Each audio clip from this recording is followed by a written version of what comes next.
and welcome to Tell Me Your Story, New Paradigms for a New World.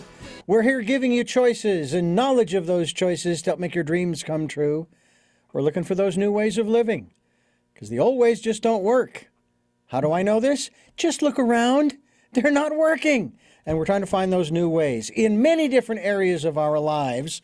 And one of those areas happens to do with loss. That's right. We're going to talk about the process of living grieving, which is a rather interesting title to the book that we're going to be talking about today with its author, Karen Johnson, Using Energy Medicine to Alchemize Grief and Loss. And Karen, I want to thank you so much for joining us here on Tell Me Your Story to share yours. Thank you for having me.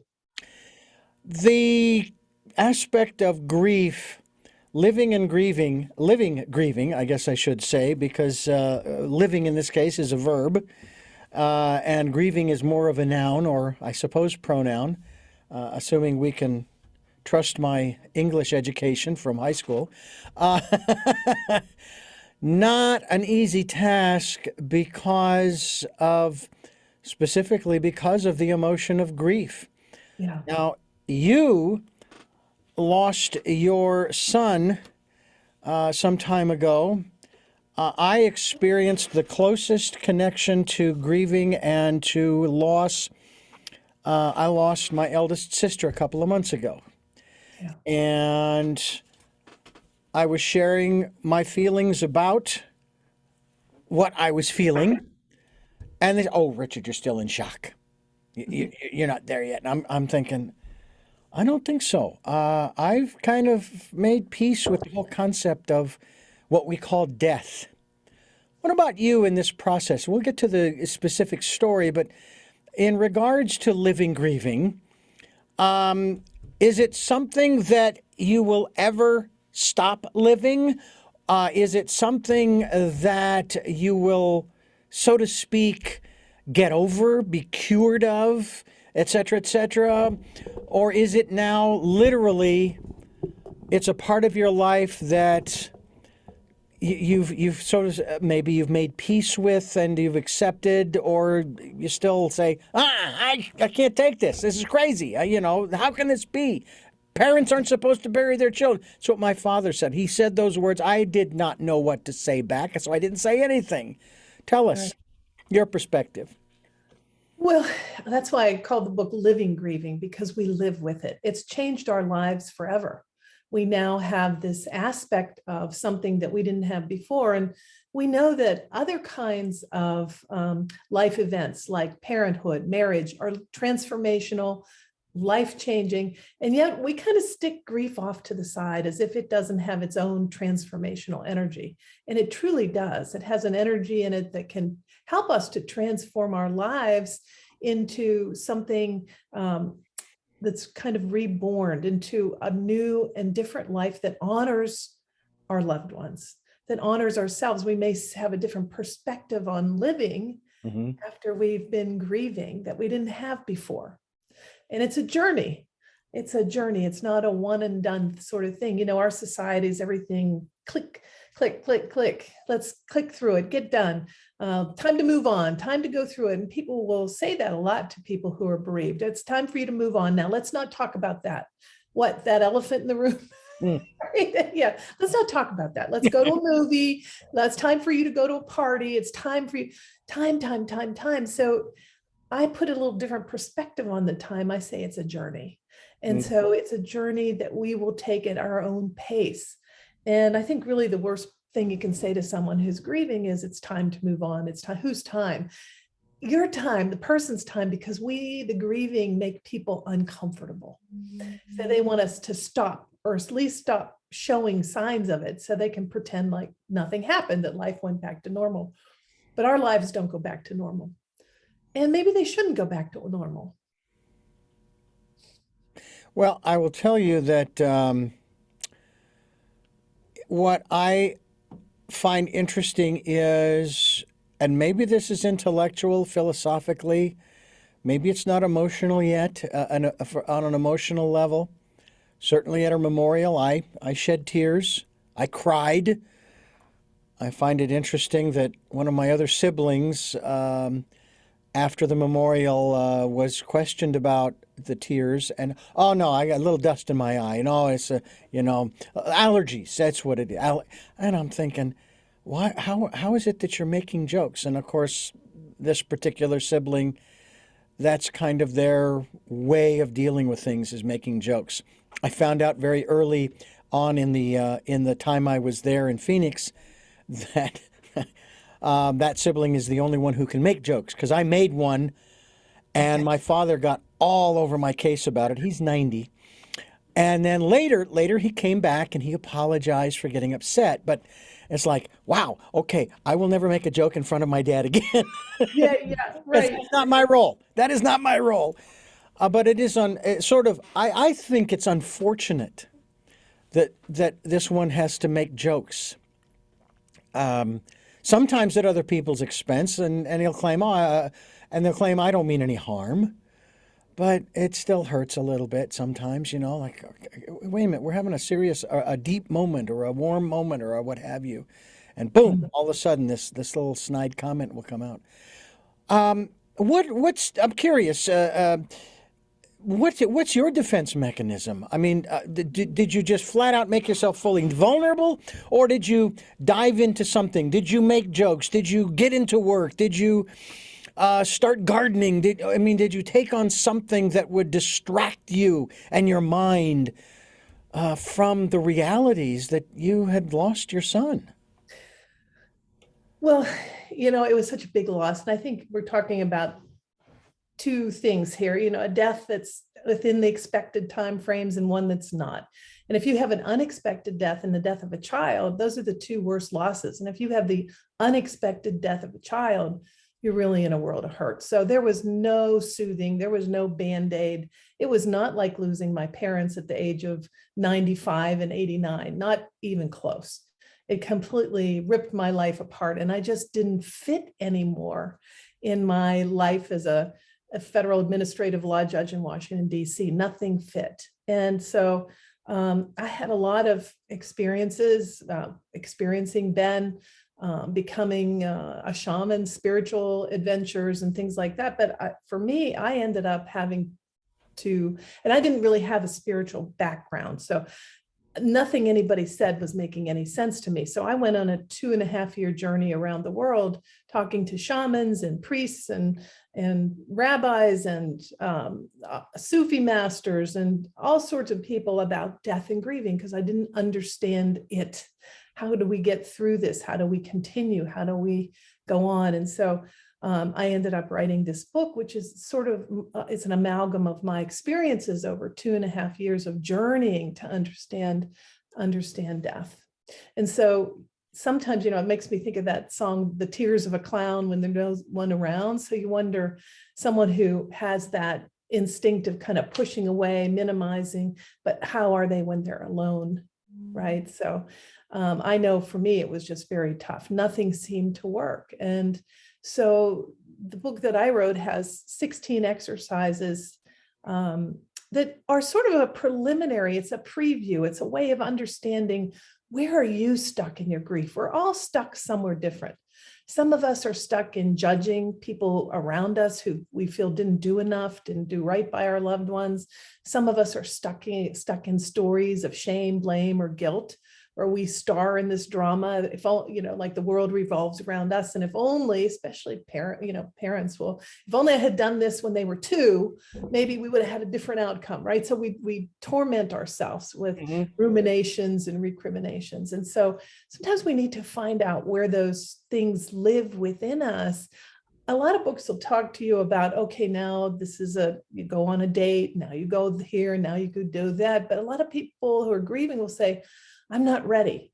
I'm not ready. And the reason they're not ready is they're carrying around a load of shame, blame, guilt, misery, judgment, all these things that really have to be released before doing these other things, before joining life again. Karen Johnson's my guest, a former federal judge. We're talking about her latest work, Living Grieving. I hope you'll pick up a copy at KarenJohnson.net. Using energy medicine to alchemize grief and loss. We'll talk more about that as we continue here on Tell Me Your Story. I'm Richard Dugan, your host, and it is really a pleasure to have Karen with us. KarenJohnson.net is the website. Karen, we're going to be linked to your website as well to hopefully get people to find out more about the work that you're doing, the work you've done on yourself through this process that we're going to talk about on this program, as well as maybe some insights that maybe you've gained from other folks who have been going through the process of grieving. There is no time limit. There is no proper order in which you are supposed to go through the steps, as what is it, Mary Elizabeth Kubler-Ross, I guess, put together. What is it, the seven? Well, it depends on her, and her the guy who worked with her too wrote another book, The Seventh Step. So there's a lot, but it really had to do with the process of dying, not the process of grieving. Those steps don't really work for grief. Okay. Well, needless to say, there are some steps, I'm sure, for grieving as well, but there's no specific order. There's no time frame, and there's no right or wrong way to do it. You're going to do it in the way in which you're going to do it. For me, and as I said before, I don't know if it's just because I have developed this philosophy regarding death, that death isn't the end. Death is not the end that we think it is. I've been hearing early on, not so much these days, but early on, her voice in my head just saying, Richard, it's okay. Everything's going to be okay. Just hang in there. And then I came across a photograph. It was at my parents', what was it? Their 60th, I believe it was, their 60th wedding anniversary. They've now been married 66 years. And it was a picture that I wanted to make sure was taken because back in the late 90s, we had my great-grandmother, my grandmother, my mother, and my sister who passed, my eldest sister, in a photograph. So we had 4 generations. Fantastic. And then my great-grandmother passed. So here we are at the 60th wedding anniversary of my parents. And we have my mother, her daughter, my eldest sister's daughter, and my eldest sister's daughter's daughter. Once again, 4 generations. So I'm looking at this picture, and I'm looking at my sister Jeanette, and the smile on her face, and the salt and pepper long hair that she had, and so forth, as well as looking at my mother, and of course my niece and my great niece, and just thinking, wow, look at this. This is incredible, And I don't know why this now clicked on me. Both generational photographs were just women. I don't know that we've got 4 generations of males going on right now, but nonetheless, the lineage continues. In terms of that aspect, was your son your only child? No, I also have a daughter. Okay. Yeah. So you sort of kind of had your daughter to lean on, and she on you?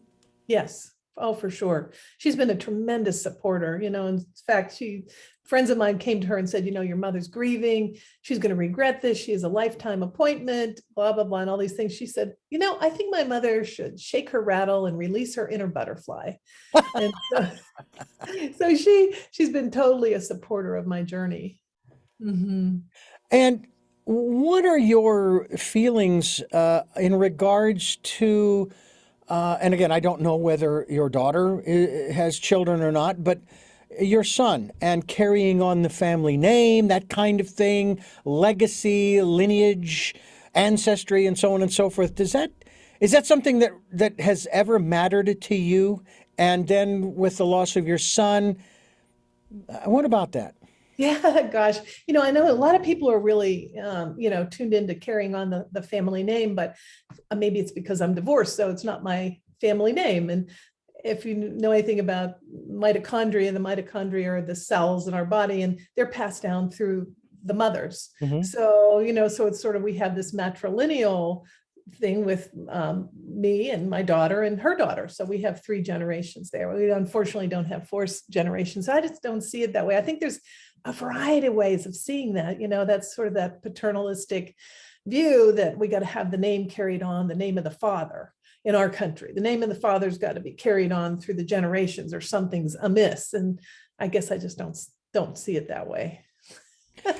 The book is entitled Living Grieving, and there are a lot of things that we're living with and going through as we live our lives. And of course, Karen, you've obviously you are experiencing that which I won't experience, the loss of a child, and that I only grasp partly in terms of what my parents are going through in the loss of their eldest child. Yeah. I do have to share sort of a humorous a note, and I don't know whether this was a conversation that my father had with my mother after my sister's passing, right after or thereabouts. But my father, obviously feeling the loss, very close to my sister Jeanette, and he, just a little quick background, our listeners probably know this. According to what I've been told, my dad is healthy as a horse. Okay, he doesn't have any issues, doesn't have any problems. He does have some stability issues, so he's using a walker. He's got hearing aids, and he's got vision, but that he's had most of his life, the latter two. So he's having this conversation, and all of a sudden he says, I'm just tired. I'm done. I just want to go. To which my mother, in her inimitable way, she says, okay, so what are you going to die of? And it's like, okay, choose, Dad, because, you're 90. And, and of course, when I got the phone call, I thought the phone call was to tell me, Richard, your father has just passed. Not expecting it to be my sister because we were together at Christmas. And she seemed like she was doing great.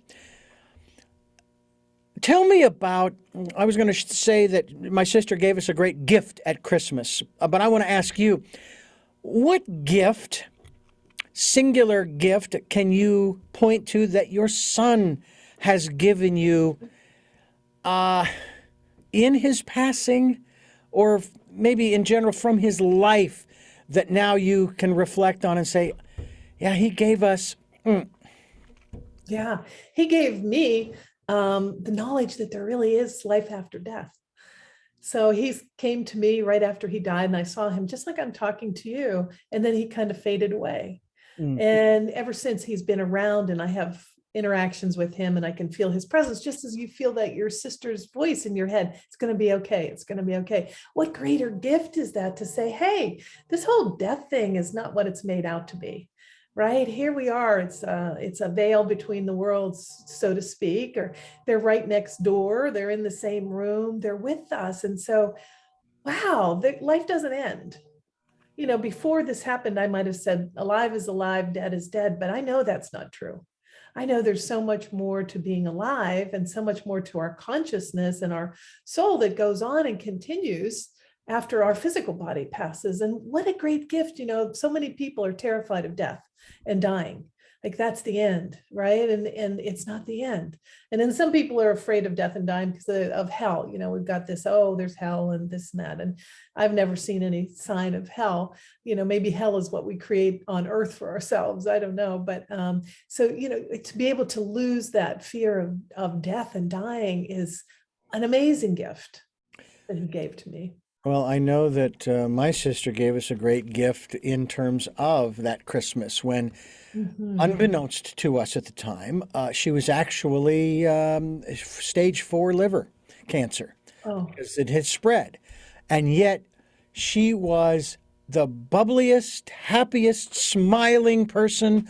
And I'm thinking, this won't be our last Christmas together. And I've told my youngest sister about the incredible orchestration of that day. My youngest sister is just amazing at that kind of stuff. And she put that all together and everything, from the dinner to driving around looking at Christmas lights to this and that and the other thing. And so my eldest sister, I don't know if you want to say she held it in. I also learned too, after the fact, that in spite of the fact that she had illnesses all her life, she was never bitter. And so now when I get upset over something, I'm going, Okay, your sister was never bitter over all the stuff she was dealing with, so get a frickin' grip, boy. You know?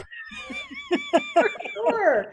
For sure. Yeah, there's a lot of wisdom to Yeah. be had in death and dying and in grieving. There's a tremendous amount of wisdom that we kind of want to block off because it's associated with pain and sadness and despair. So we don't want to look at the tremendous wisdom at the other side. There's always the yin and the yang, the positive and the negative. And so looking at that positive thing of it's life-changing, it's miraculous, it gives us depth that we wouldn't otherwise have. Yeah. Karen Johnson's my guest. KarenJohnson.com is the website. We certainly hope you will go there. We're going to be linked to her website as well. We certainly hope that you will get a copy of her book, Living Grieving. I actually, I don't know how this happened, Karen, but I actually have 2 copies. Oh, I fantastic. don't know how that happened, but I've got 2 copies.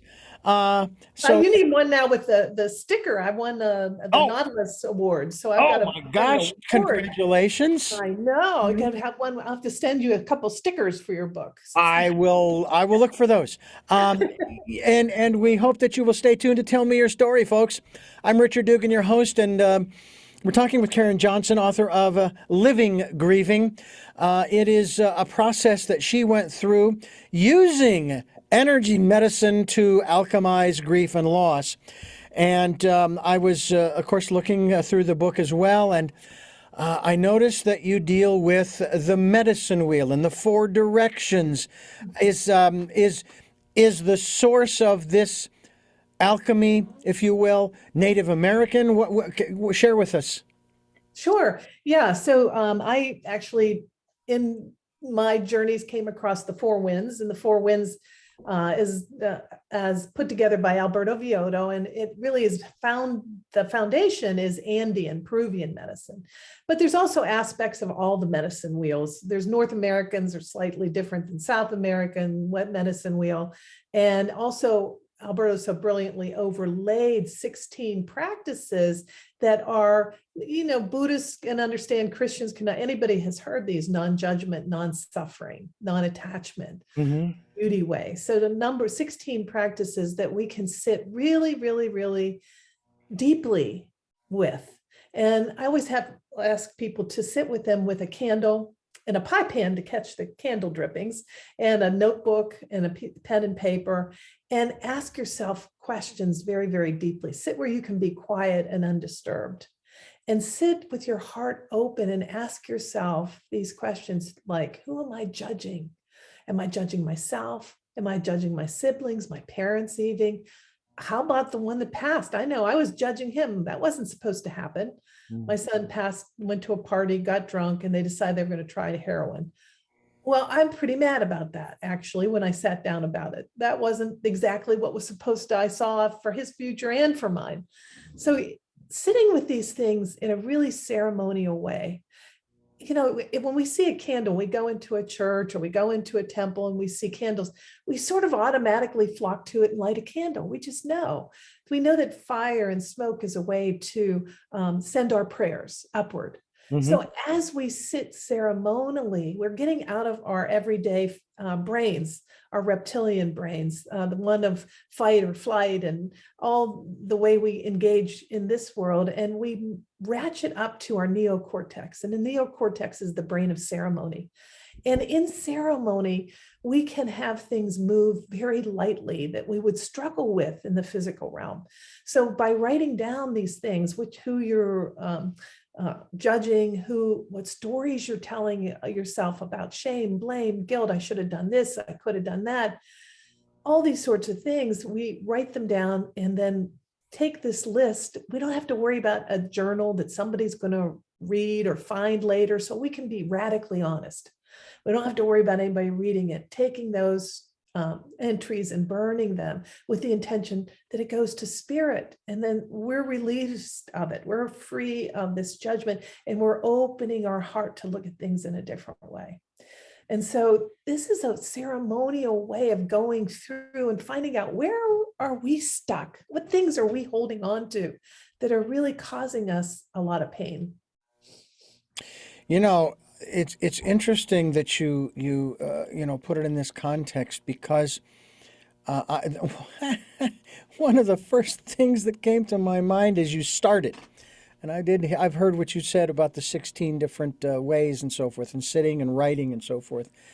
But the first thing that came to my mind, and I don't know, maybe it's just my internal personality resistance. I don't want to do it. I don't want to do it. No, I'm fine. I'm processing just fine. Thank you very much. But at the same Okay, you need a lot of work. well, you know, That's what I'm picking up. There are many people around me who say that. Richard, you need a lot of work. I Fortunately, think we always resist things we resist most are usually the things we need the most. yeah.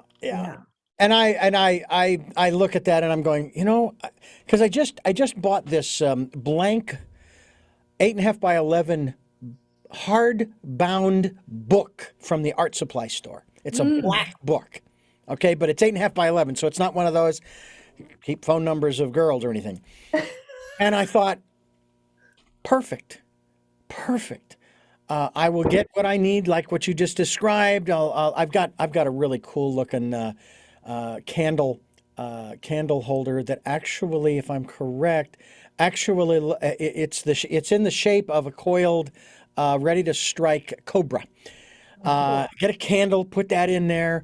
Go someplace where I won't start a fire in the wilderness someplace, and just sit there. And sometimes it's hard to find the time because our lives are so freaking busy. It's like every month I take a look at my calendar, going back up the previous month. I'm going, I did that many interviews this month? Are you kidding me? And then I look into the current month and I'm, really? Okay. What about next month? Okay, I got one or two. You know what? I need to put a pause. I need to stop. So that I can take the time, set it aside, even for that matter, even if I don't use a candle. And again, I know the significance thereof. Because what you're talking about in terms of burning it after you've written it, I've often thought about that about my journals when I started journaling at 21. Now, it's been a long time since I've journaled, probably the 90s, early 90s, but I have 5 or 6 or 7 books of journaling. And I've gone back and I've kind of read some of the stuff going, really? You said that? But I always was afraid of writing literally the truth, literally the unedited, unvarnished, unabridged. Because what if somebody finds this and reads this? Reads it. Oh. And I'm thinking, you know, you got to remind yourself, Richard, you learned this years ago. God already knows all of this stuff. And if 8 billion other people know, so what? And besides, most of them don't care. And then I look at it from this additional standpoint of people who are worried about their phones being tapped and their conversations being recorded, like by the NSA or whoever. I often say this to them, whether if I'm on the phone or like in this interview, I would say if somebody's tapped in, I am so glad that you find what we are talking about so interesting. We're flattered. Absolutely. We're flattered that you. I wish they would leave some feedback. What's that? If they're going to listen, I hope they leave some feedback. I'm open to this. Absolutely. You were a former federal judge. You are a former federal judge. I want to talk a little bit about that as we continue. But you also, and I want to talk about this part first as we continue here on Tell Me Your Story. I want to continue talking with you, Karen Johnson, author of Living Grieving. You mentioned ceremony as far as the candle and the writing and the burning and so forth. You were involved for, how many years were you a federal judge? Let's see, from 2000, about 15 years, 16 years. So for 15 years, for 5 days a week, I would assume you probably didn't work on the weekends, but for 15 years, 5 days a week, 52 weeks out of the year, you participated in a ceremony. Court always starts the same. You have procedures, you have protocol. Court always ends the same with you smacking the gavel saying, court is adjourned, and you leave. Everybody stands. When you come in, they stand. When you leave, this is part of that, if you will, judicial ceremony and ritual. Yeah. So you were a part of that already. Yes. How important do you find ceremony to be in our day-to-day lives? Because I've only been in court once, and that was when I was divorced, not knowing it was also called a lawsuit. So I can honestly say, yes, I'm divorced, and I was sued. Synonymous terms. Anyway, what about that in terms of the importance of ceremony and ritual, and even tradition for that matter? Yeah, I think people are really hungry for ceremony and ritual and tradition. I mean, those are sort of the little last vestiges. A lot of the churches, people have gone and off and don't resonate with it. And, there's lots of ceremony in churches and temples and those sorts of things. So a lot of people are a little bit adrift. They can't quite believe all the old stories they've been told about their religious beliefs. And so what do they have to replace it? And so there's a little bit of a secular, all those traditions were sort of based on secular and yet religious traditions. And but people really look for ceremony. And so a lot of times every month we get together, we have fire ceremonies. And that's a big ceremony where people come together in community. And you can have a death arrow. You can blow in the things you want to release and release it to the fire. So fire, again, is operating as a way of rapid transformation. And people come together and they sing and they chant and they put their feelings in, and they're offering to Pachamama, to Mother Earth. And people are hungry for this. People are looking for ways to connect that they aren't finding in society. We're becoming more isolated and insular. And so that's one reason I offer a class. So if people go to my website, they can look under media and events. And I have a 5-week class coming up beginning in July. And we sit together in ceremony all together. And we do things, we make prayer bundles, and we go through all the exercises in the book. Like you said, it seems like daunting, 16 exercises. I don't have time for that. But if you do 4 a week, right? You sit down and you do the south direction of the medicine wheel, which is shedding, shedding, shedding. And then you do the 4 that we talk about those, and people talk about their experiences, and they hear other people's experiences and how they feel stuck and where they feel stuck. And they might go back and say, I need to work on that a little deeper. Yeah, I see. I have that too. I didn't see that in the beginning. And then we go on to the west direction, 4 practices, and then the north, and then the east. So by the end of class, oh my gosh, we're ready to have a journey to meet death. And so we actually take a journey and meet death, and people are really, kind of scared. And then they meet death and they go, oh my gosh, death is an angel. Death is just this escort between worlds. It's not this hooded figure with a scythe and all this kind of thing, And so very, very healing kind of work that we do in a group. And people just really are able to really shed grief that they've been holding long term. So, there's all kind of grief, compound grief, people that have lost multiple people, anticipatory grief, your loved one's going soon. That's a tough one too. Lost, people that their children are lost in addiction. Their children are lost in addictions like video games, not just drugs, but video games. And unresolved grief, old grief. Maybe your parent died as a child and nobody would tell you why or what really happened. And so you've been carrying that. And it eats at us. Right. And so one of the practices is indigenous alchemy. And so what does that mean? Indigenous means native or inherent desire for transformation. And so we all as humans have that desire for transformation. And if we don't move this heavy energy, we don't move our grief and we don't work with it, it can come out in other ways like illness, cancers, things like that. So, we've got to work with things bit by bit. Or even substance abuse. So, oh, yes, absolutely. I want to ask you about your federal judgeship, if that's the right term. Sure. your part in the judicial system here in this country and on a federal level. First of all, may I ask who you were appointed?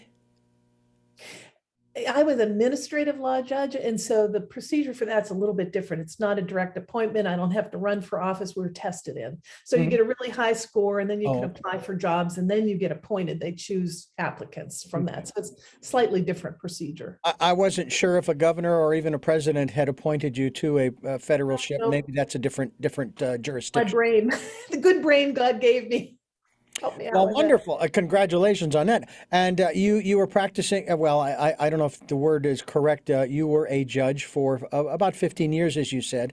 Mhm. Um, how did that begin for you? Because it seems like, in addition to knowing the law, you also have to come from, because I'm seeing this more a little bit here and there.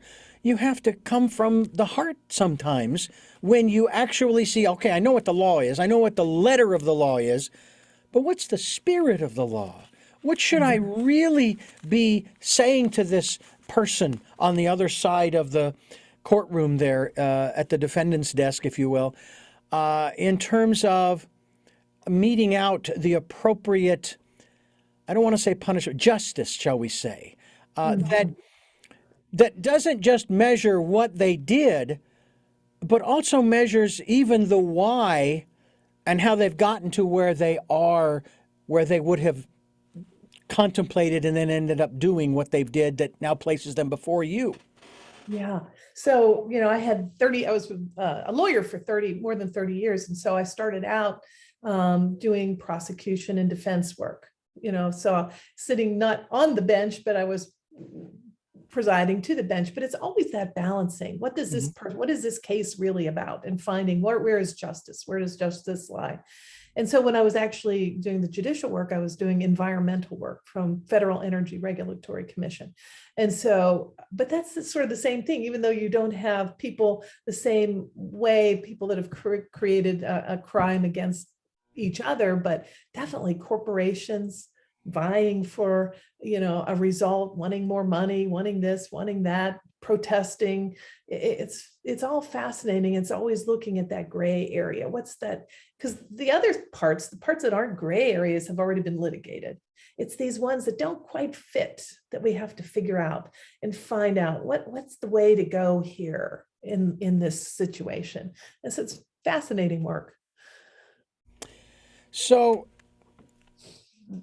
did you ever lean more towards the heart and say, you know what, this person just doesn't meet the criterion for spending time incarcerated. We need to come up with a different creative alternative. I know that there are new programs, or they're not that new. They've been around for a number of times, quite a long time, especially when it comes to the youth, young people, teenagers, and so forth.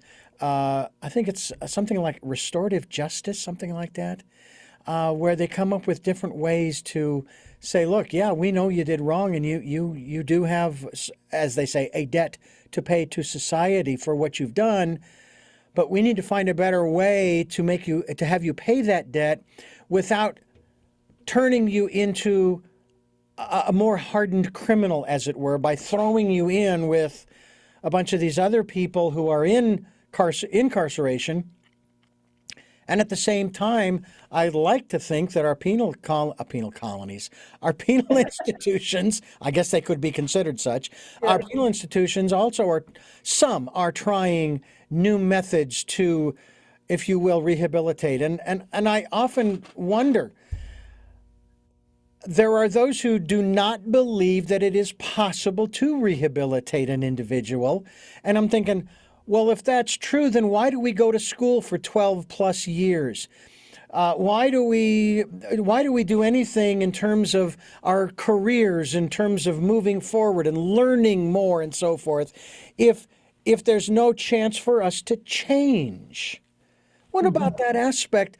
I mean, is the human being malleable enough from your perspective as a judge, former judge, to say, this person, I want to give this person a chance to try and, shall we say, redeem themselves, to change if they really want to, and I want to give them that opportunity. And I know that sometimes it doesn't always work. What are your thoughts in that regard? Yeah, sure. So, look, the system is broken. Judges, the prosecution, the defense, that don't always have as much flexibility as we'd like to pretend that they have. There's, rules and guidelines and sentencing guidelines and things like that. And but to the extent that we can recommend different kinds of opportunities or different kinds of ways for people to pay back their debt. But some people are, I think we're hardwired for transformation and for change, but we're also hardwired for choice. Mm-hmm. And some people just are not going to make a different choice. It may be that that's what they know. We none of us like change very much. And so this is what they know. They know how to commit fraud, and they know how to get over, or they know how to choose the easy way out. Some people are not open to being rehabilitated in a way that's going to require them to behave differently. Yeah. And some people are. Yeah. So, and how do you find those ones? How do you find the ones that you can help? You can't Exactly. It makes me think of one of my favorite movies that I saw for the first time in Southwest literature class in high school. And I have to say, I have to send out a kudos to, a shout out to, I'm sure he's probably passed on by now, my Southwest literature instructor, Mr. Miller, because he showed us what I consider to be a great movie in a lot of different ways, Cool Hand Luke. Mm-hmm. And I find it so fascinating how the entire movie is based upon, and we never do really find out the reason why the character Luke got drunk and decided to cut off the tops of parking meters. But that's the reason why he went to the chain gang. That's why. I mean, it's like the whole premise is based on the fact that he was cutting off parking meter tops, heads. Yeah. And it's like, really sending him to a chain gang? Of course, this was down in the South, And of course, there are a lot of different wonderful phrases, but I think one of my favorites wasn't by him, but it was, what we have here is failure to communicate.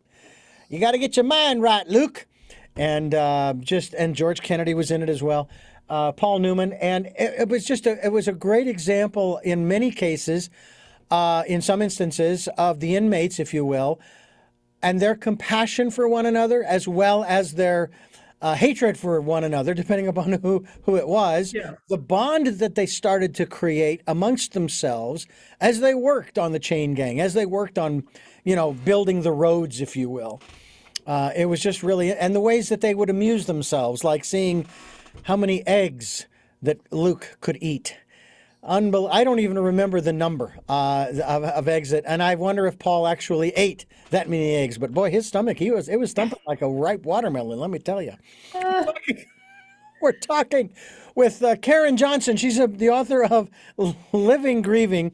And the subtitle, of course, is Using Energy Medicine to Alchemize Grief and Loss.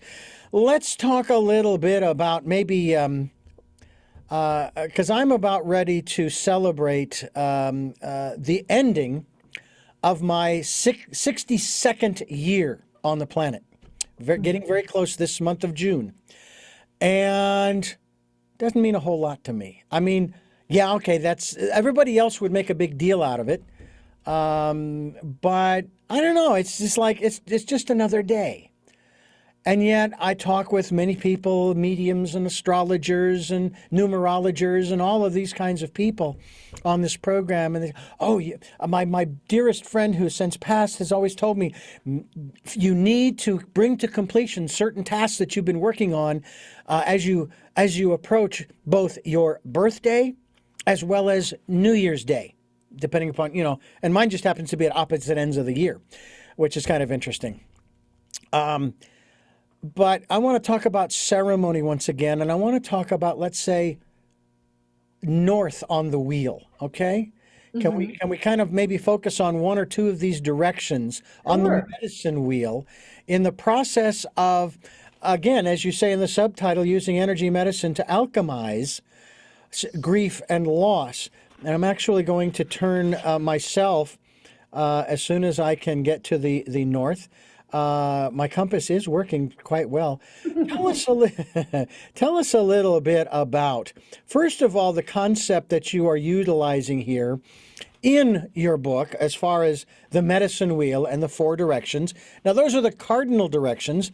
I've also heard that there are secondary positions like the equinoxes, or not the equinoxes, Solstices and equinoxes. autumnal and what was the other one? The spring and fall equinoxes. Yep. And the summer solstices. Yeah. And the solstices, exactly. But Yeah. talk to us a little bit about Awakening is the title, if you will. Yeah. So in the Andean structure, we begin in the south, and that's partly because of the Southern Cross. Their cosmology is a little different. So we begin in the south, and so in the south and the west, it's about shedding your past, shedding old stories, shedding karma, and shedding ancestral things that we've been carrying for a long time. And so then we step into the north direction of the medicine wheel, and we call it hummingbird medicine. And the hummingbird is a metaphor for this journey that we all take in life, and that we have to take with great courage. So the hummingbird goes on this epic journey from Canada all the way to Brazil and back in these tiny little wings. It doesn't carry any food with us. It just trusts that on the way it's going to find nectar to live on, and makes that epic journey back and forth. And so in my book, we're talking about awakening. This is the part where we start to look up and around us and say, okay, I've shed a lot of things. I've released a lot in the practices, the 4 practices in the South and the 4 practices in the West. And now I'm going to look at things that help me to awaken and look around and say, okay, my loved one has passed, and I've dealt with a lot of the baggage I was carrying. So what's next? What's next for me? And so we want to look at things like beginner's mind, instead of being jaded and saying, been there, done that, this doesn't work, that doesn't work. Really begin to say, look around and say, okay, well, you know what? Maybe I'll look at things with a different mind, with a beginner's mind instead of that jaded mind. Maybe I'll look at how am I living? What if you were living as if everything that you did really mattered? Right? Everything really mattered. And so the choices that you make, and are you living the life that you want to live? Or are you living a life that somebody else wanted you to live, and you feel roped in, tied in, you feel like you can't leave, you feel like, oh, my parents, my siblings, my this, my that, I can't leave, I'm stuck, I'm trapped. And so, sometimes it takes a little while to get out of what we created for ourselves, because we all create our own traps, right? But just looking at it and beginning to think, is this where I want to be? And is this where I want to be in 10 years? Where would I like to be in 10 years? What would I like to be doing? And integrity is part of that. That's one of the practices, and saying, what do I really want?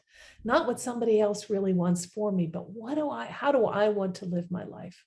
And to really begin to look at that, and to maybe challenge some of the assumptions that we've made along the way. For me, I looked at it all and said, this judge thing and the law thing is not for me anymore. That's just not the way I want to live. That's not the way I want to die. I want to do something different. And so looking around, here I am, I'm living as far away from Washington, D.C. as possible. When the second worst traffic in the country, which I drove for 30 years, I'm living upstate New York. I'm living on a lake. I've written a book. I have a spiritual practice and spiritual clients. So I changed my life dramatically after my son passed. And, so sometimes that's what we need. We need that change in life. We need to find out what makes our soul sing, what makes us happy. Do you still, I'm curious, in your ceremonies, in the work that you do with people in ceremony, do you still use your judicial robe? No. No? No, I burned that in the Vision Quest fire. Oh, you did? Okay. All right. I released it. No back doors. Putting the past. That's the past. Burning that bridge, euphemistically, if you will, and maybe literally. Yeah. Okay. Interesting. We're talking with Karen Johnson. She is the author of a book I think you want to get a copy of, Living Grieving, Using Energy Medicine to Alchemize Grief and Loss. That's the first time I've actually seen the word Alchemize, and I Yeah, actually was able to get it right the first time there. you did great. It's it's interesting too how one of the things that we talk about as well on this program, not just about choices and knowledge of those choices to help make our dreams come true, but also we talk about wanting to move from a place of survival Yeah. to thrival. Now, on the Mhm. word thrival, I thought I made it up, and then I looked it up and I realized, nope, I didn't, but that's okay. But where is there a process for us to make that shift? Because a lot of times we get stuck. You have even one of the directions is getting unstuck. We Yeah. get stuck in the grief. We get stuck there in surviving. You hear this phrase, I'm a cancer survivor. I'm a this survivor. I'm a that survivor, and so forth. And I'm thinking, that's all you are, is that's it. You have to have done more with your life to be something more than that. I mean, Yeah. come on, is that where you're hanging your hat on? Yeah, well, sometimes we do get stuck in those roles. I mean, people Yeah, get stuck in, okay, I'm a grieving mother, I'm a widow, I'm a widower, I'm a cancer survivor. And so sometimes we just have to release the roles. What defines us confines us. And mm, so we want to find a bigger map for ourselves, something bigger than just those things. And that's the process of becoming unstuck. We find out who we want to be, who we could be, not who we were in the past. That's all who we were in the past. We survived it. But yeah. like you say, how do we thrive? What do we want to be in the future? So I like to work with clients and people to say, well, what is it that you want your future to feel like? So some people say, I don't know what I want to do. I can't think. I don't know how. I say, how would you like it to feel? Hmm. What would you like? Would you like joy, happiness, love, abundance? Oh, yeah, yeah, yeah. Oh, think about how that would be if you had all those things in your life. Wow, fantastic. And then that feeling, bring that feeling into your heart. And as we do this and add to it every day, well, I'd like this too, and I'd like that too, and I'd like it to be like this in service and purpose and meaning, and maybe I'll clean up the rainforest while I'm at it, right? So, Yeah. but dream as big as you can dream so that you can break free of the past. Most of us live our lives in Newtonian physics, A plus B equals C. And we know, we like, okay, this kind of worked. So next time I'm just going to improve it a little, but predictable, predictable, predictable. But what if you could quantum leap into a future that's not based on your past, that's bigger than you can imagine by letting go of control? And so that's what we're working in. We're working at how is that feeling? How would it feel to be very different, to live a very different life?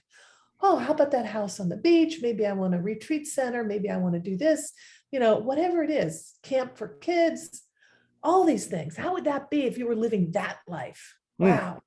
Yeah. Bring that feeling into your heart. And then you begin to see synchronicities and opportunities instead of obstacles. So we've got to be map makers. We got to be map makers of the future, of our future, not being stuck in the past. Is Karen Johnson thriving? I am thriving. I have a Louise Hayes card deck, and one fell out, and I keep it with me all the time. It says, I am not just happy and thriving. I am completely happy and totally doing on my purpose, something like that. I can't remember the exact words of the card. I don't have it in front of me right now, but it's that I am really completely happy in a way that I was not driving in the second worst traffic, coming into an office stacked up to the ceiling and pressure, pressure, pressure all the time. And I was able to imagine abundance in a different way. And so abundance has come in a different way that I couldn't have perceived from how would I ever do this? How could what would I do with my car and my house and my mortgage and, child tuition payments and blah, blah, blah, blah, blah. But dreaming allowed things to show up for me Hmm. in a different way. Karen Johnson is my guest, and she has written a book called Living Grieving, and you are listening to Tell Me Your Story. I'm Richard Dugan, your host, and I want you to go to KarenJohnson.net. KarenJohnson.net, we will be linked to her website. And Karen, I cannot thank you enough for the time that you have given us, the story of the loss of your son that you've shared with us as well, and the things that you have created from that experience in particular. I'm curious, before we wrap things up here, what have you brought forward, even though you've already told us you've burned your robe, your judicial robe, but what are some of the things that you learned, not just in the 15 years as being a judge, but even prior to that as a lawyer, that you have been able to bring forward into this alchemization process of living grieving, and now, as you've just stated to us, you're thriving, that you can share with us? Okay, the most important thing that I share with clients, with anybody I come across, is the practice of beauty. And so I tell people to practice beauty on their refrigerator, like just a little note. And every day, look at that and say, what's one thing I can do today that brings beauty into my life? Is it a flower? Is it going to watch a sunrise or a sunset, or going to an art show, or going here? One thing, no matter how small it is, it may be that favorite meal or whatever, because in our grief and in our loss and in our caregiving as caregivers, sometimes we have lost all connection to anything that brought beauty into our life because we've sacrificed our lives for others. So just that memory to practice beauty every day, just one thing that makes you happy, one thing that brings beauty into your life, can make such a huge difference. It absolutely can. It can make a huge difference. And I certainly hope that folks will go to your website, which is KarenJohnson.net. We will, as I said before, be linked to your website. And your book has actually, you were sharing this with me earlier, has actually received the 2022 Silver Nobius, is that right, Book Award? Nautilus.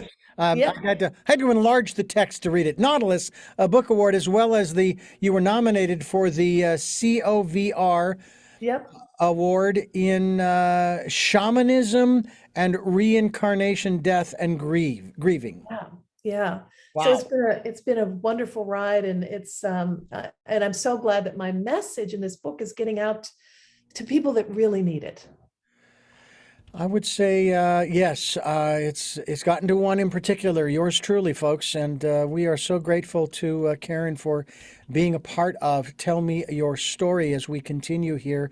I do have 3 final questions that I would like to ask you. All right. But you may have answered them during the program, but I like to ask them directly. However, before I do that, I want to thank you, the listener and the viewer, for watching and listening to Tell Me Your Story, New Paradigms for a New World, as we're giving you choices and knowledge of those choices to help make your dreams come true. Sundays at 7 a.m. and 7 p.m., Monday mornings at 1 a.m., streaming live at those times at richarddugan.com. We have podcasts that are available through SoundCloud, iTunes, TuneIn Radio, Spotify, Stitcher, Player FM, iHeartRadio, Amazon Music, and many other locations. We are also on YouTube, where you can watch these interviews. And of course, the channels are Tell Me Your Story, and you can also key in Richard Dugan on any of the platforms that I've mentioned. We hope that you'll subscribe, and I emphasize this part very seriously, because I'm not interested in increasing my subscriber base, okay? I'm at 73. It's been a slow climb for 2 years. I'm more interested in you being notified when a new program is put up, when a new interview, a new conversation is put up on either of these platforms, the podcast or videocast. And that way you can share it with others if you'd like. You can, apparently you can subscribe anonymously, and that's fine. I have no problem with that. But this way you get notified. I am grateful for the fact that we are over 84,000 listens in 4.5 years, ladies and gentlemen. Those are the podcasts. Those are the podcasts, and we have over 270 videos on YouTube. For whatever those numbers mean to you, I am grateful for those of you who are listening to Tell Me Your Story. We also ask, and this is an area we did not get into on this particular program with you, Karen, but maybe we'll have you back to talk about this area as well. We encourage people to spend time during the decade of perfect vision, the 2020s, going within and listening to that still small voice in that quiet, peaceful, calm place, I suppose you could light a candle with a little pie plate to catch the wax, and then have your little paper and pencil or what have you, and write, euphemistically, if you will. But spend that time. It'll, especially if you are going through the grieving process of losing a loved one, a friend, a relative, a brother, a sister, a husband, a wife, whoever it might be, mother, father. And I know full well that one day I will get that call. And I have no idea how I will react. I did not know how I was going to react with the loss of my sister. But, you know, I'd like to think that I will maintain a level of grace, but at the same time acknowledge the emotions that come up. That's something else that we might talk about as well in terms of listening to that still small voice, Karen. And also, if you'd like to support the work that we are doing, folks, we have a PayPal account. It's there for your security as well as ours. All you have to do, you can go to richarddugan.com, scroll down just a touch. You'll see a link to the PayPal account. Boom. And you can contribute whatever it is that you'd like. We'll take any amount, and we will take energetic support as well. We can use all the energy that we can get. So whatever you are able to do, thank you, thank you, thank you. We really appreciate it. With that, we now ask you, Karen, our final three questions, the first of which is, who is Karen Johnson? Karen Johnson is this spirit in this human body that's having this wonderful earth ride with all these, I don't know, incarnations. I feel like I've been reincarnated many times in this lifetime, and just experiencing life and joy. Oh, wow. What is it that you hope to or want to achieve through the work that you are doing now? Yeah, I want to help all those people that are stuck in their grief to find a different way, to find a way out, to find a way to work their way through their grief so that they can actually have a bigger life. They can be reborn into a bigger, better life that honors their loved ones. Sometimes we think, oh, if I have a bigger, better life, it'll be showing my loved one that I don't care. They already know you care. And they are wanting you on the other side to live a bigger, better life. As you are free, you free them. You're not holding on to their kite string anymore. You're allowing them to do all the beautiful things they do on the other side. And finally, what is your life's purpose? My life's purpose. Well, I think that's it. I think this is what it was meant to be. My life's purpose is to be the spiritual being that helps others and leads them and helps them to find their meaning and purpose in life, and in a joyous way, as I can be joyous and as I can be a sacred witness and witness for people and help them to grow and change their limited view and limited map of life. I think that is fulfilling for me. That's what makes me tick. Well, Karen, thank you so much for this conversation that we have had in this hour. We do look forward to having you back again to talk more about this, maybe getting into this conversation about our intuition as well as our emotions and how those are connected and how we should follow through and listen and so forth. So love to have to talk to you again. Okay, thank you. I'll be back anytime. All right, wonderful. And I thank you for listening to and watching Tell Me Your Story, New Paradigms for a New World. We are giving you choices and knowledge of those choices to help make your dreams come true. And until our next broadcast, podcast, videocast, love to Lal and Jeanette. I'm still listening.